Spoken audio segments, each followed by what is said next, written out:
Oke, assalamualaikum warahmatullahi wabarakatuh. Balik lagi di channel Trader 20 Pips Community. Di kesempatan kali ini saya akan menjawab requestan teman-teman yang ada di grup yang dia menanyakan, Mas, cara setting Fibonacci-nya seperti apa dan cara penggunaannya seperti apa. Nah, di video kali ini saya akan bahas itu. Oke. Jadi buat teman-teman yang baru menemukan channel ini, silakan klik tombol subscribe yang terlebih dahulu dan aktifkan logo loncengnya gratis. Supaya apa? Supaya teman-teman tidak ketinggalan untuk update terbaru di channel ini, ya. Yang belum join grup silakan join grup karena kita ada di edukasi dua arah di sana. Jadi kalau teman-teman masih bingung terkait strategi yang saya share di sini, kalian bisa tanyakan di grup. Oke?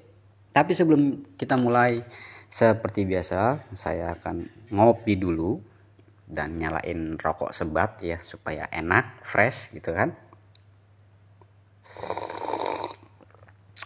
Mantap. Oke, kita akan mulai cara settingan Fibonacci-nya ya. Yang pertama, oke,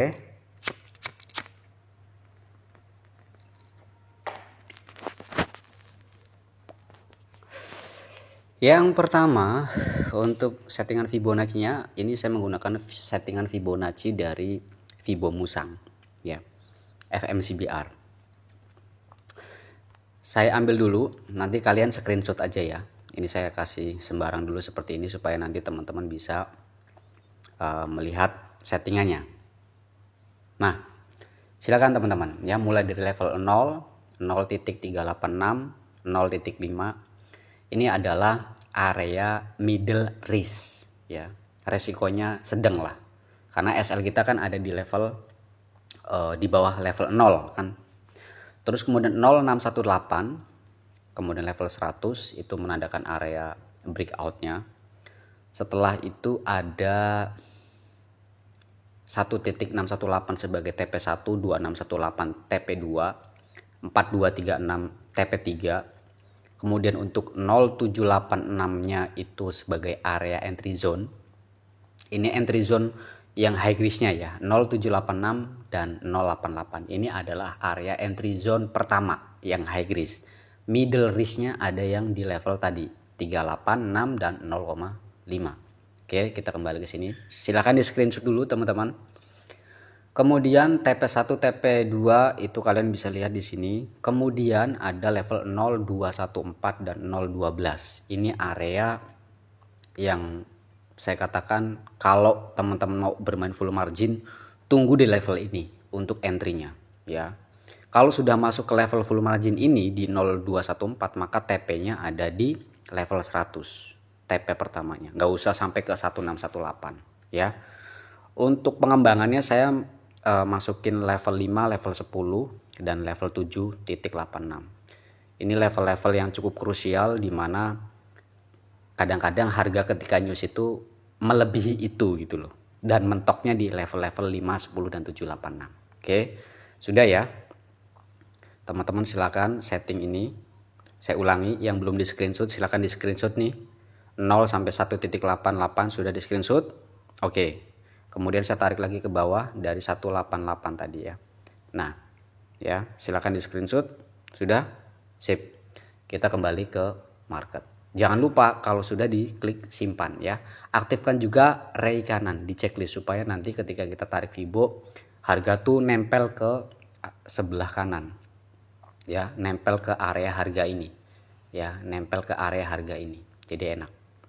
Nah, kalau teman-teman sudah setting Fibonya, sekarang kita bahas cara penggunaannya ya.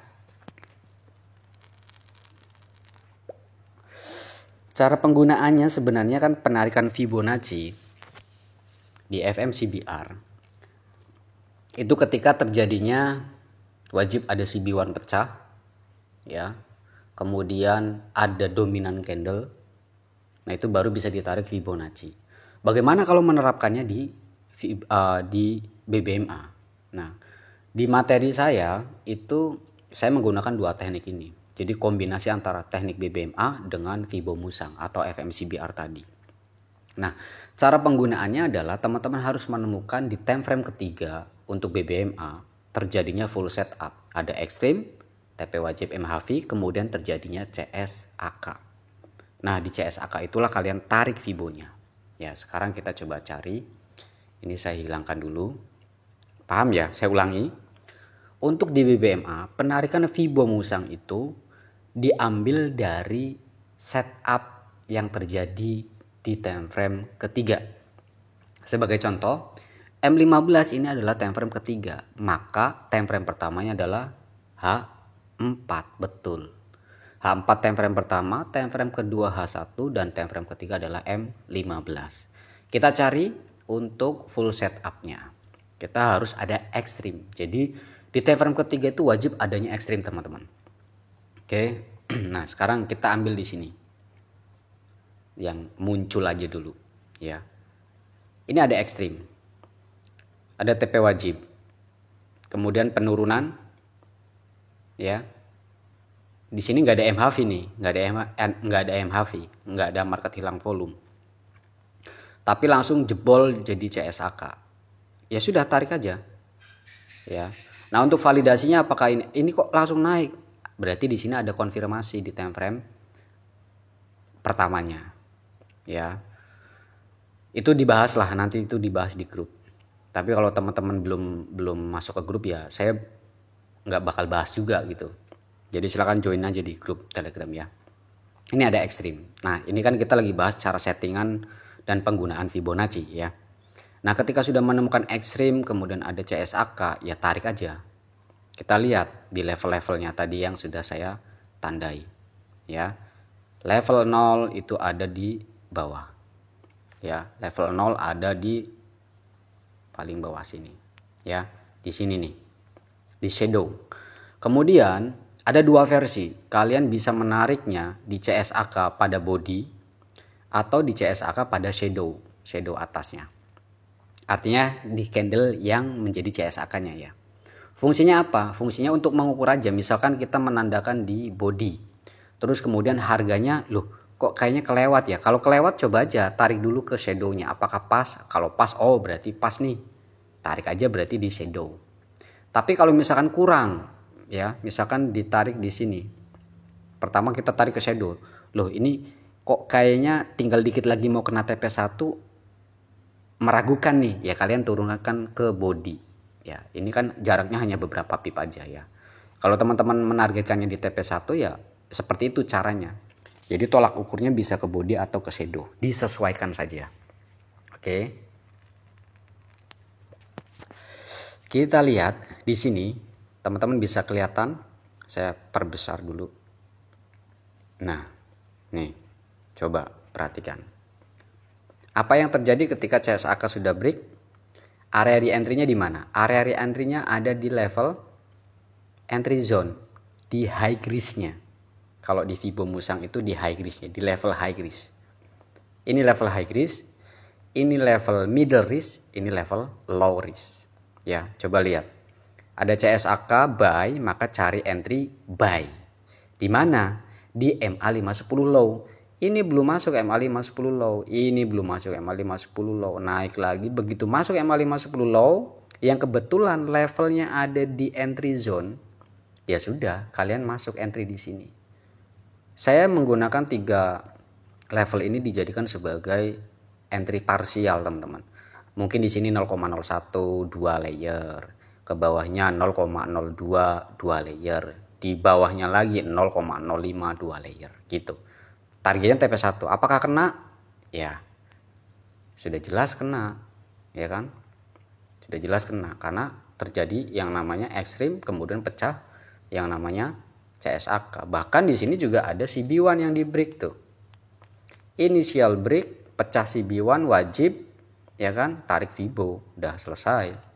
TP1 minimal kalian dapat.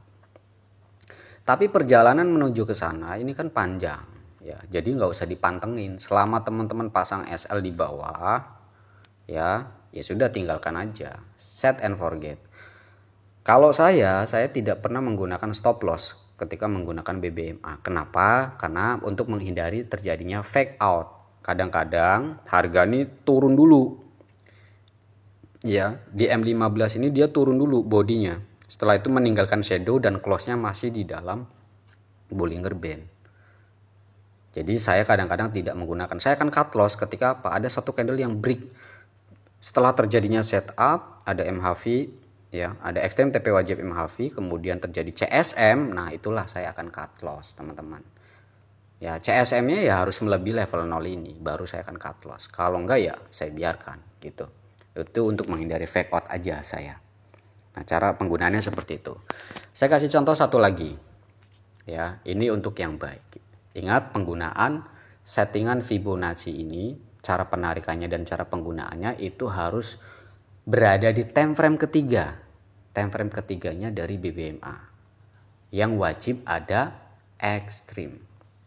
Nih, ya, gampang aja langsung. Ada ekstrim kan? Setelah ada ekstrim, ada apa? MHV. Ada candlestick momentum tapi akhirnya dia break jadi CSAK. Makanya saya katakan jangan sekali-kali kalian entry ketika baru terbentuk MHV. MHV valid itu ketika sudah terjadi CSAK, teman-teman. Setelah ada ekstrim, ada TP wajib, ada MHV, kemudian setelah MHV jadi CSAK. Nah, barulah kalian mulai ancang-ancang cari entryannya di Mahi atau Malo. Sebagai contoh, di sini ada extreme sell, ya. Karena harga kan lagi naik nih. Ada extreme sell, kemudian TP wajib kena di sini. Kemudian ada MHV. Meskipun ini jadi candlestick momentum, tapi candlestick momentum itu digagalkan dengan pergerakannya si candle berikutnya yang akhirnya membentuk apa? CSAK sell. Ini akan valid naik menjadi CSM ketika resisten ini atau harga tertinggi dari CSM ini di break lagi candle berikutnya. Nah, itu baru tuh melanjutkan. Gitu ya. Sekarang kita tarik Fibonacci-nya. Seperti biasa, untuk level 0 berada di atas karena kita ambilnya apa? Sell, ya. Ini level tertingginya. Kemudian mana candle yang membreak menjadi CSAK ini, teman-teman? Di candle ini. Kelihatan ya? Di candle nih, ini CSAK sell-nya. Maka di mana kita entry-nya? Di MA510 high. Nih, MA510 high yang kebetulan berada di level middle risk, level 50 dan 38.6. Lihat, masuk, drop. TP1 kena. Ya, TP2-nya kena enggak? Malah naik. Kita sudah selamat di TP1. Kenapa? Karena di sini terjadi ekstrim lagi yang kemudian jadi CSAK. Ya, tarik Fibon lagi. Naik lagi. Oke, paham ya? Satu contoh lagi biar teman-teman nggak bingung. Cari ekstrim, teman-teman. Nah, ini ada ekstrim. Oke. Ini ada ekstrim.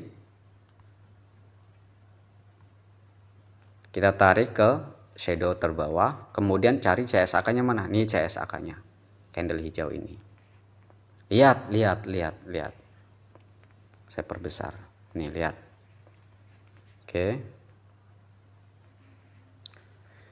Ada ekstrim, ada TP wajib. Kemudian ada MHV. MHV-nya di sini nih. Ya. Kemudian jadi CSAK. Ketika ada CSAK buy, maka akan ada re-entry buy. Re-entry buy-nya di mana? Di MA510 low. Di MA510 low ini dia belum berada di level entry zone-nya tuh. Level entry zone-nya di mana? Di level 50, teman-teman. Di sini. Ini kan di tengah-tengah nih. Ini masih di tengah-tengah, di bawahnya entry zone, ya kan? Betul kan? Ini di bawah level high risk-nya dan di atas middle risk. Tiba-tiba harga masuk ke sini, kalian boleh langsung entry di sini. Tapi kalau saya mending tunggu di level 50 atau 38.6. Ini kembali lagi disesuaikan dengan risk management ya, teman-teman.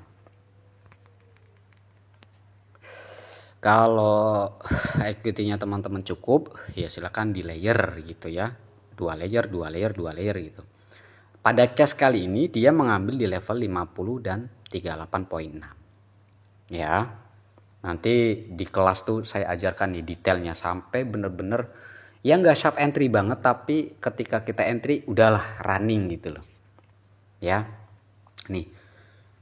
Dia masuk ke MA510 low yang zonanya tidak berada pada zona Fibonacci.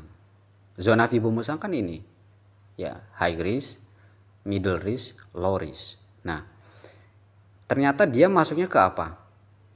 Ke sini, ke yang middle risk. Ya entry lah di sini, buy sampai TP 2. Bahkan kena nggak TP 3-nya? Tuh, sampai kena TP 3 teman-teman. Nih, sampai kena TP 3. Nih menyentuh level 423. Oke. Jadi gitu ya. Om yang tadi request untuk cara setting Fibonacci dan cara penggunaannya, silakan bisa dipraktekkan, di backtest, dipahami dulu lah, pokoknya dipahami dulu. Kalau ada yang mau ditanyakan silakan tanyakan, baik di grup atau di kolom komentar. Nanti saya kalau di kolom komentar mungkin ketika baca notifnya akan coba saya terangkan mana yang sekiranya teman-teman belum paham ya. Tapi kalau di grup diskusi lebih asik lagi. Oke, semoga bermanfaat. Jangan lupa klik tombol subscribe buat teman-teman yang baru menemukan channel ini. See you.